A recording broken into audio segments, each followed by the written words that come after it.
안녕하세요, 머니바게트입니다. 오늘은 다시 연금저축에 대해서 이야기를 해보겠습니다. 아직도 연금저축을 시작하지 않으신 분이 계시다면 저는 지금 고민하지 말고 일단 하고 나서 생각해보라고 말씀을 드리겠습니다. 왜냐하면요, 연금저축은 하면 이익이고 설사 중간에 포기한다고 해도 절대 손해보지 않게 되어 있는 상품이거든요. 연금저축은 일단 시작만 하면 매년 납입금의 16.5%를 세액공제로 돌려줘서 내 확정 수익을 만들어주죠. 그리고 5년 이상 유지하고 55세 이후 연금으로 수령한다는 조건이 붙는데요. 이 조건도 지키면 좋고 설사 지키지 못하더라도 손해를 보지 않거든요. 보통 금융상품들은 혜택을 주고 나서 그 조건을 충족시키지 못하면 받았던 혜택보다 더 크게 토해내야 하는 게 보통인데요. 연금저축은 특이하게 일단 세제 혜택을 먼저 줍니다. 그리고 나중에 약속을 지키지 못하면 그동안 받은 혜택을 이자 없이 반납하면 그만이에요. 예를 들어서 내가 연금저축을 5년간 1년에 600만원씩 납입하면 1년에 99만원씩 5년간 495만원을 공제받는데요. 이걸 중간에 포기하면 내가 돌려줘야 될 금액은 495만원이 전부란 거죠. 그런데 만약 이 돈을 그동안 은행에 이자 3%로 넣어뒀다고 쳐도 539만 5천원이 됩니다. 그럼 나는 나라 돈으로 5년 동안 공짜로 이자 장사를 해서 44만 5천원을 번 거죠. 그러니까 포기한다고 해도 이득이고 유지하면 더 이익인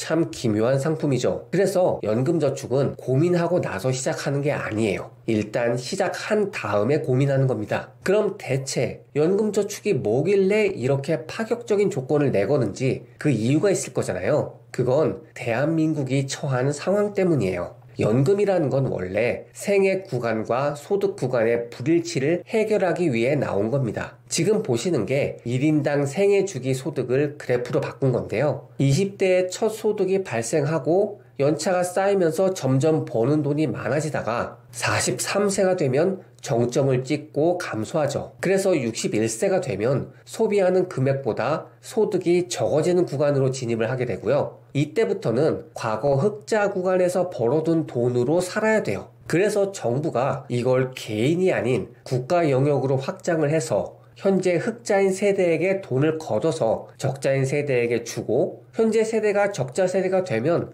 그 뒤에 오는 세대에 돈을 거두는 세대 간 부양 구조를 만든 게 국민연금입니다. 그런데 이 제도가 나중에 문제가 생기죠. 국민연금이 나올 때 평균 수명은 60세를 겨우 넘었는데요. 이때는 흑자 세대의 돈을 조금만 거둬도 적자 세대에게 주기가 충분했어요. 그런데 수명이 늘어나다 보니까 적자 구간에 있는 사람의 인구가 계속 늘어나는 거예요. 반대로 저출산 때문에 흑자 구간의 인구는 감소하는 거죠. 그래서 2055년이 되면 생산 인구보다 부양을 받아야 하는 인구가 더 많아집니다. 그럼 그때부터는 흑자 구간의 돈으로 적자 구간의 사람을 부양하는 구조는 불가능해져요. 정부는 이걸 미리 알고 있습니다. 발등에 불이 떨어졌죠. 이걸 어떻게 해결할까 하다가 국민연금에 퇴직연금과 연금저축을 얹어서 3중 연금 시스템을 만들었습니다. 퇴직연금과 연금저축은 각자 자신이 번 돈을 적립해서 스스로 부양하라는 거예요. 그래서 정부는 가급적 많은 사람들이 이 퇴직연금과 연금저축에 가입을 해서 각자 자신의 노후를 스스로 해결하길 바랍니다. 이렇게 안 하면 결국은 정부가 부양을 해야 되는데 정부는 그럴 능력이 없거든요. 그런데 이건 정부의 생각이고 보통 사람들은 미래에 닥칠 일을 아직 체감을 못하고 있습니다. 막연하게 어떻게든 되겠지 라는 생각을 하니까 정작 국민들이 호응하지 않는 거예요. 그래서 다급해진 건 정부잖아요. 그래서 좀 더 강력한 유인책을 써서 지금 당장 현금을 주겠다고 선언한 거예요. 물론 직접 현금을 주는 건 좀 그러니까 정부가 가장 잘하는 게 뭡니까? 세금을 줄여주는 거잖아요. 연금저축, 퇴직연금에 가입하면 세액공제를 해줄게 라고 발표를 한 거죠. 그런데도 사람들이 저걸 5년 이상 55세까지 어떻게 유지하지? 이런 고민을 하니까 그것도 걱정하지 마라. 중간에 포기를 해도 더 내라고 안 하니까 일단 해봐라 라면서 적극적으로 미는 거예요. 그래서 이 정책은 소득이 연 5,500만원 이하인 사람에게만 적용이 되고요. 5,500만원 이상인 사람에게는 세액공제가 13.2%만 되고요. 이걸 끝까지 유지하면 상관이 없지만 중도 해지를 하면 16.5%를 토해내게 해서 약간의 손해를 보게 만들었습니다. 정부 입장에서는 이 정도 고소득을 올리는 사람까지 연금저축을 장려할 만큼 절실하지는 않거든요. 어차피 미래에 노후가 문제되는 사람은 저소득층에 집중될 테고 정부는 이런 사람들을 먹여 살리는 비용보다 차라리 지금 이런 혜택을 주면서 자립하도록 하는 게 더 싸게 먹힌다고 생각하는 겁니다. 이게 지금 연금저축이 가진 독특한 구조의 이유예요. 그런데 이건 정부의 필요성이고요. 그걸 떠나서 우리는 어차피 저축을 하고 투자를 할 필요가 있습니다. 정부가 저런 혜택을 안 준다고 해도 우리 스스로를 위해서라도 해야 되잖아요. 그런데 마침 정부가 이런 혜택을 준다고 하면 거기에 묻어서 같이 받으면서 하자는 거죠. 어차피 저축할 돈 연금저축펀드에서 하고 어차피 투자할 거 연금저축펀드에서 투자하면 된다는 거예요. 연금저축은 약간의 투자 대상 제한이 있죠.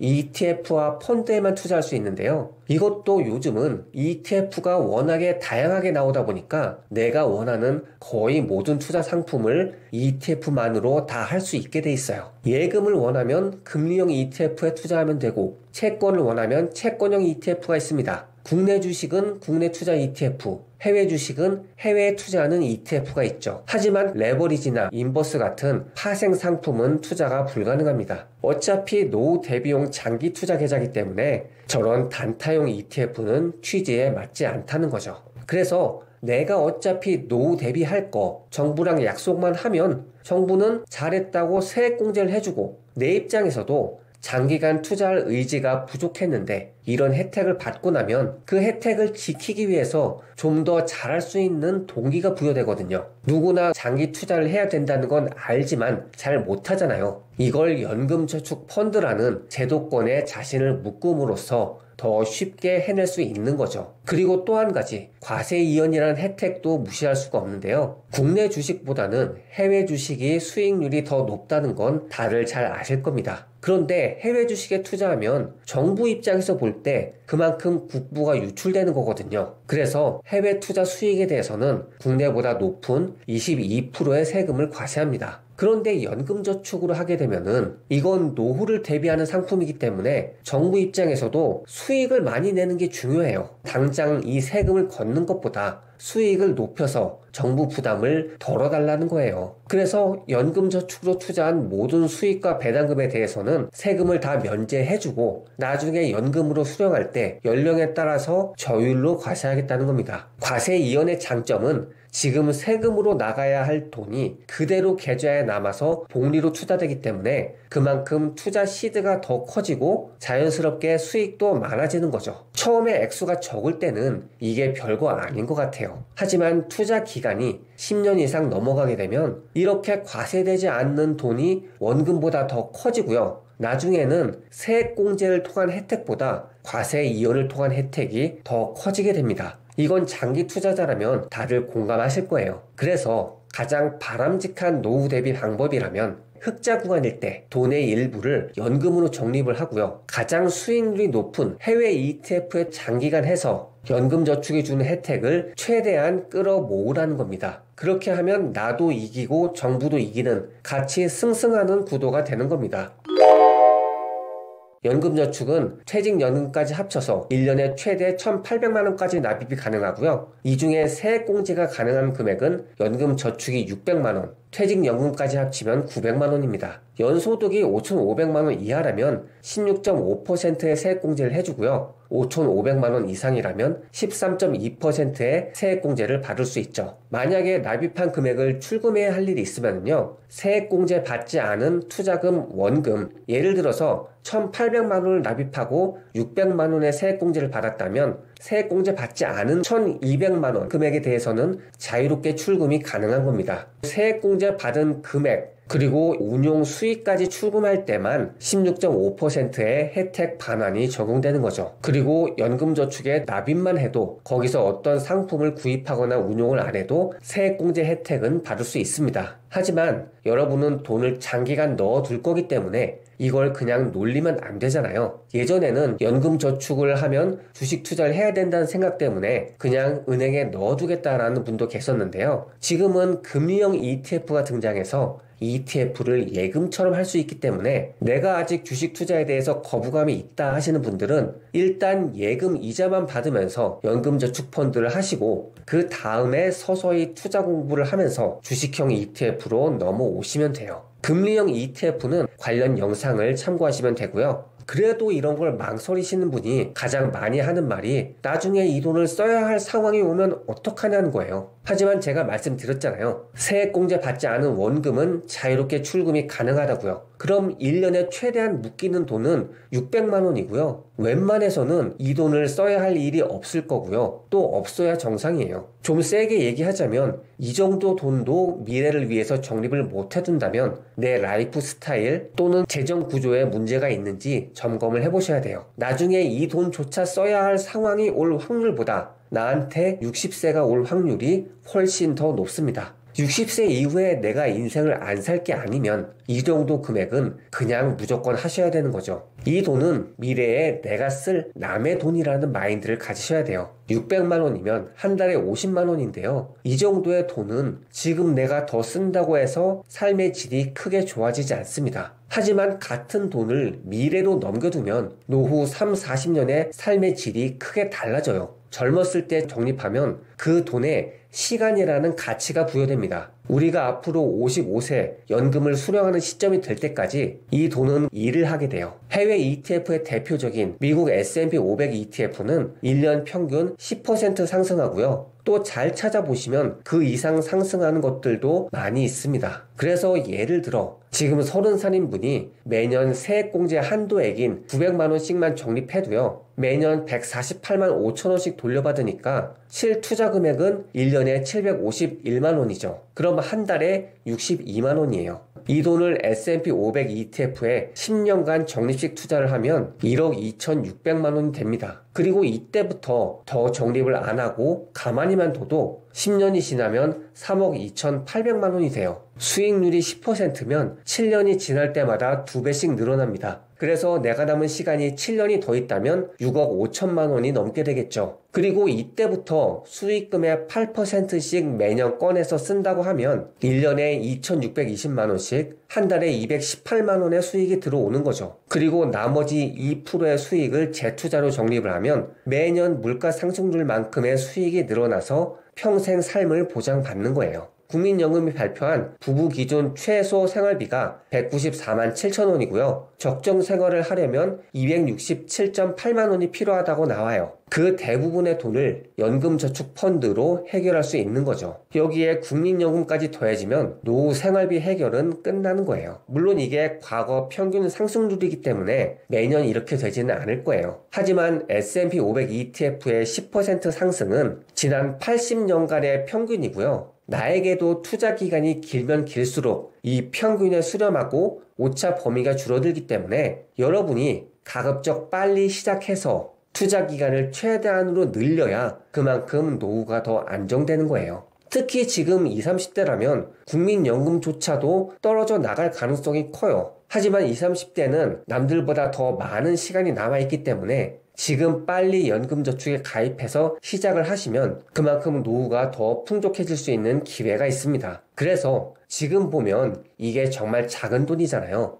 이 돈으로 내가 뭔가 다른 걸 하고 싶어도 가장 우선순위로 연금저축펀드에 가입해서 먼저 내 뒤를 튼튼하게 만들어 놓으세요. 뭘 하든 기초체력이 되어 있어야 잘할 수 있는 것처럼 내가 투자를 하건 사업을 하건 직장을 다니건 간에 미래가 안정된 상태에서 하는 사람과 그렇지 않은 사람은 많은 차이가 있어요. 미래가 안정된 사람은 뭘 하든지 간에 실패에 대한 두려움이 적고요. 그만큼 현재에 더 집중할 수 있습니다. 그런 게 없는 사람은 심리적으로 쫓기는 결정을 해요. 앞으로 닥쳐올 인생에서 두고두고 내 발목을 잡을 거라는 거예요. 그래서 연금저축으로 미래를 대비하는 건 내 인생의 전반적인 질적 향상을 이뤄내서 내가 남보다 앞서갈 수 있는 기회를 주는 거죠. 지금까지 연금저축펀드의 필요성과 장점을 충분히 말씀드렸는데요. 이 영상을 보시고 나서 나도 연금저축펀드에 가입해야 되겠다라는 생각을 하시게 되셨을 겁니다. 이런 분들이 한 가지 주의할 점은요. 시중에 연금저축펀드와 이름이 비슷한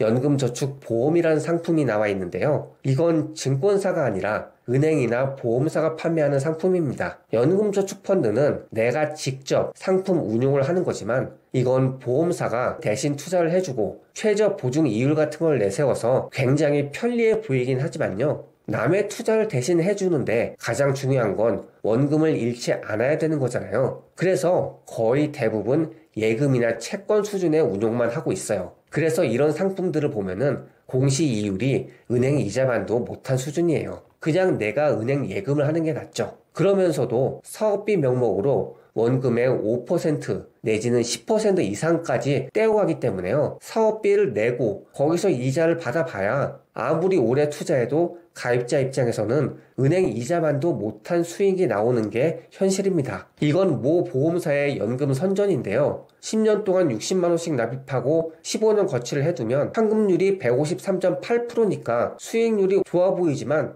이걸 은행에 넣는다고 생각해 보세요. 은행 이자만도 못한 거예요. 그래서 이름 비슷하다고 속지 마시고요. 반드시 증권사를 통한 연금저축펀드라는 말이 들어가는지 확인해 보시기 바랍니다. 다행히도 요즘은 이런 사실이 잘 알려져서요. 그동안 보험이나 은행에서 연금저축을 하시던 분들이 많이들 증권사로 넘어오고 계십니다. 아직도 증권사는 좀 불안한 거 아니야 라는 생각을 하실 수도 있는데요. 증권사가 망한다고 해도 여러분의 돈은 한국예탁결제원에서 보관하기 때문에 걱정하지 않으셔도 되고요. 지금 보험사나 은행에서 연금저축을 운영하고 계신다면요. 현재 계좌를 증권사로 간단하게 이전할 수 있는 방법이 있으니까요. 각 증권사에 문의해서 연금저축 기관 이전을 신청하시면 됩니다. 지금까지 연금저축 펀드에 대해서 자세히 설명을 드렸는데요. 이 영상을 통해서 여러분들이 노후 대비를 하시고 정부에서 주는 혜택도 꼭 받으셔서 여러분의 투자와 인생에